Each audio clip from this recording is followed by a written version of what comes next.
Ya, harus diakui, kalau Piala AFF ini merupakan turnamen yang kurang sehat dan nggak masuk akal bagi daya tahan tubuh sang pemain. Bagaimana enggak gitu loh.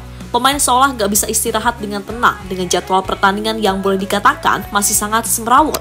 Indonesia contohnya, habis dari Myanmar lalu kembali ke Indonesia, dan setelah match melawan Laos pagi langsung terbang ke Vietnam.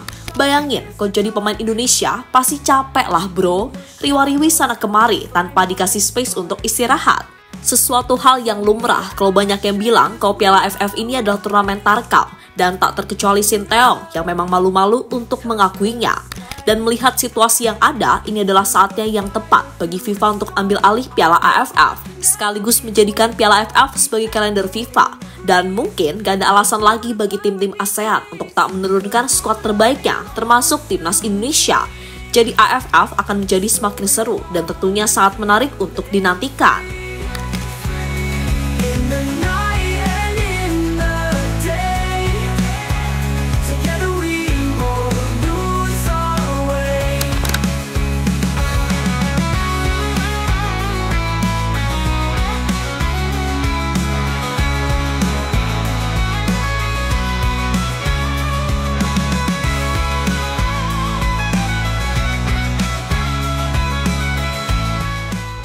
Piala AFF tahun ini kayaknya lebih banyak dramanya.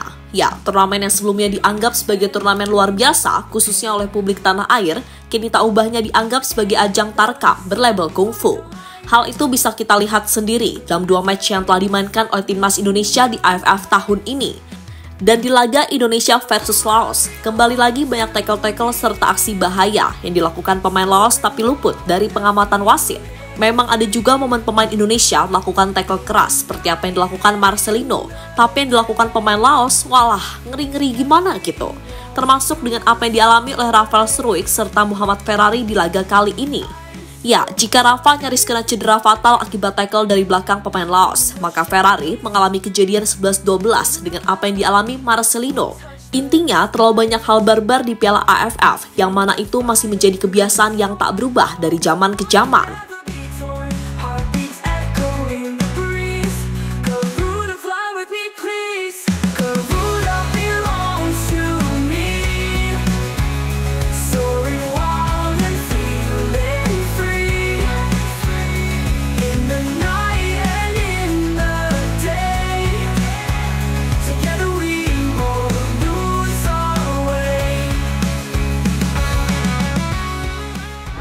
Dan di sisi lain, pelatih timnas Indonesia, Sinteyong, juga menceritakan bagaimana semrawutnya pembagian jadwal Piala AFF yang dirasa sangat membahayakan mental sekaligus kesehatan pemain.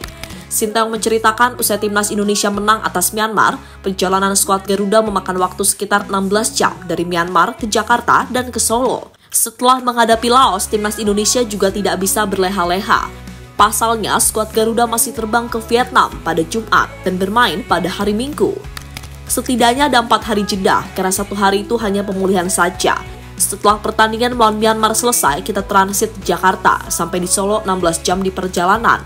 Sama juga kali ini, hal ini kita harus terbang ke Vietnam. Jadi kita berusaha untuk jaga pemain agar tidak cedera.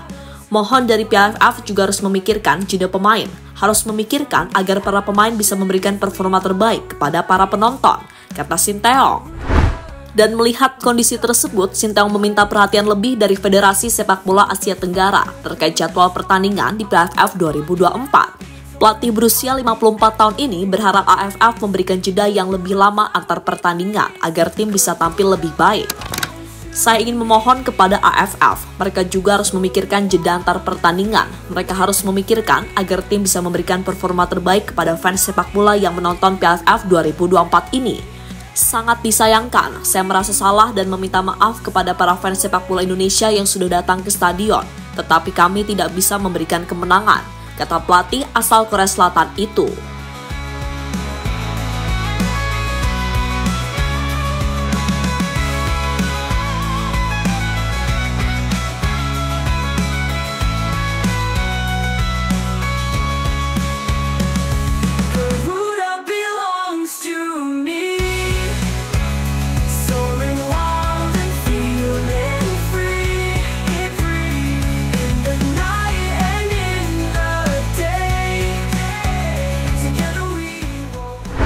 Jadwal Piala AFF yang ruwet juga membuat Vietnam kesal. Sementara itu, media Vietnam, The Tao 247, juga mengakui kalau mereka sangat diuntungkan dengan jadwal aneh dari AFF. Sebab untuk laga melawan Indonesia, Vietnam punya jatah istirahat ekstra dibanding tim Garuda yang habis dari Myanmar langsung main lawan Laos. Habis itu, besoknya langsung OTW Vietnam. Alhasil dari sisi fisik, Vietnam sudah unggul duluan karena ya tadi punya jatah istirahat lebih lama. AFF membantu timnas Vietnam mendapatkan keuntungan besar saat bertemu timnas Indonesia. Pelatih Kim Sang-sik dan timnya akan mendapatkan keuntungan besar dari segi jadwal ketika mereka mendapat waktu istirahat di pertandingan kedua. Ini akan menjadi waktu yang berharga bagi para pemain Vietnam untuk memulihkan kekuatan fisik mereka dan mempersiapkan pertandingan berikutnya. Pertandingan penting adalah melawan Indonesia pada malam tanggal 15 Desember di kandang sendiri. Jika tim Vietnam diistirahatkan, Indonesia akan tetap bermain di laga kedua saat pulang kampung menghadapi Laos pada 12 Desember. Setelah itu, pelatih Sinteyong dan timnya harus terbang ke Vietnam sebagai tamu. Jadi dalam beberapa hari saja, Indonesia harus menempuh perjalanan yang cukup jauh dengan perjalanan dari Indonesia ke Myanmar, kembali ke Indonesia, lalu ke Vietnam. Cuaca juga menjadi kendala besar bagi Indonesia, karena pada dua venue kompetisi sebelumnya sama-sama cukup panas dan bersuhu tinggi. Sedangkan di Vietnam, musim dingin dengan cuaca yang cukup dingin bahkan gerimis. Indonesia memerlukan waktu untuk beradaptasi, tulis media tersebut.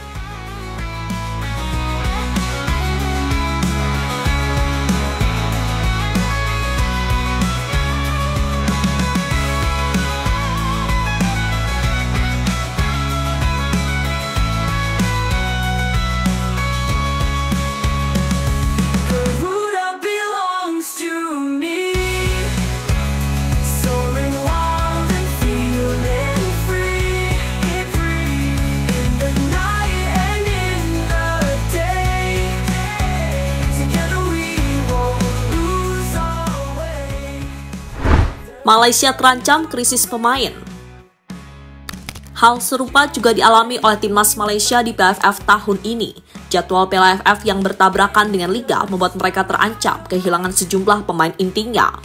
Malaysia saat ini memang berada di puncak klasmen dengan 4 angka unggul 1 poin dari Thailand dan Singapura. Mereka harus berjumpa dua negara tersebut di laga berikutnya. Tak optimalnya, Malaysia di Piala AFF 2024 tak lepas dari persoalan internal yang melanda. Klub banyak tak melepas pemainnya untuk ajang ini. Jikapun dilepas ke timnas Malaysia, klub berhak menarik kembali pemainnya. Kompetisi di Malaysia masih bergulir saat Piala AFF 2024 dihelat. Pelatih Malaysia, Paul Marty, mengeluhkan situasi ini. Malaysia terancam krisis pemain pada laga berikutnya melawan Thailand akibat cedera dan sejumlah pemain berpeluang dipanggil kembali oleh klub. Kami setidaknya punya 3 pemain yang cedera. Saya kira sulit bagi para pemain untuk bisa fokus membela tim nasional ketika klub meminta mereka untuk kembali. Mereka bakal terlambat untuk menjalani latihan. Sangat sulit bagi para pemain. Saya rasa mereka telah melakukan yang terbaik. Kami perlu melihat situasi saat ini dengan 2 pertandingan berikutnya di ajang ini. Kami memiliki 4 poin dan berada di puncak grup. Kami memiliki peluang melaju lebih jauh. Ini bukan situasi terbaik. Saya yakin siapapun yang pergi ke Thailand bakal memberikan yang terbaik, ujar Marty dikutip dari Bernama. 6 pemain Malaysia berpeluang ditarik oleh klubnya jelang melawan Thailand. Pasalnya, Selangor, Kedah, dan Kelantan bakal berlaga di Malaysia Challenge Cup pada 12 Desember. Sementara duel Malaysia versus Thailand berlangsung 14 Desember. Skuad Malaysia di Piala AFF 2024 memiliki 4 pemain Selangor, serta masing-masing 1 pemain dari Kedah dan Kelantan, ditambah 3 pemain yang cedera.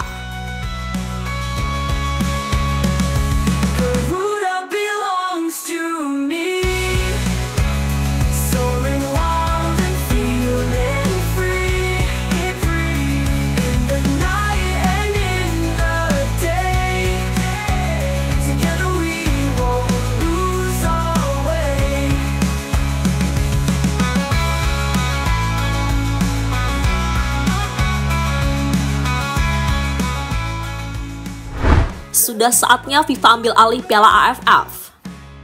Sebelumnya, supporter di Asia Tenggara dikejutkan dengan pemberitaan yang disampaikan ASEAN Football. Dalam akun X resminya, ASEAN Football menyebut Piala AFF 2024 naik kelas menjadi pertandingan A FIFA. FIFA pastikan kejuaraan ASEAN 2024 sebagai pertandingan A untuk peringkat FIFA, tulis akun X ASEAN Football. Federasi Sepak Bola Internasional telah resmi mengkonfirmasi bahwa Piala ASEAN Mitsubishi Electric 2024 yang dijadwalkan berlangsung dari 8 Desember 2024 hingga 5 Januari 2025 akan diakui sebagai pertandingan internasional FIFA A dengan hasil yang berkontribusi pada peringkat dunia FIFA pada status tier 1, tambah ASEAN Football. Dengan berubahnya Piala AFF menjadi laga A FIFA, akan ada beberapa keuntungan yang didapat oleh tim peserta. Salah satunya tim yang berhasil meraih kemenangan atau imbang akan mendapatkan poin lebih tinggi dari sebelumnya.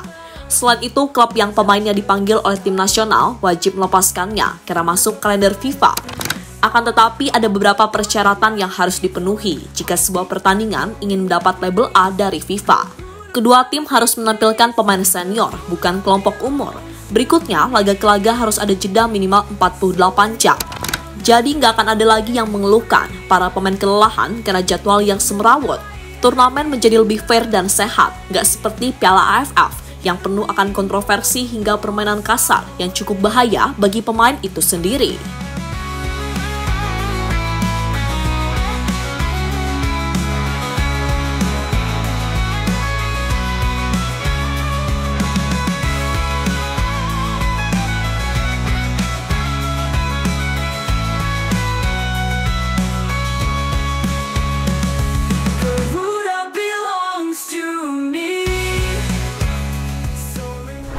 Dan terlepas dari apapun, semoga saja kalian bisa dapat pelajaran berharga serta bisa bermuhasabah diri soal apa yang kurang dalam diri kalian yang walaupun sebenarnya kalau mau dijabarin banyak sih. Tapi nggak apa-apa, tetap semangat Garudaku. Jadikan kritik dan saran sebagai bahan refleksi diri. Nggak usah kendor, terus berlatih, tingkatkan kualitas, oke?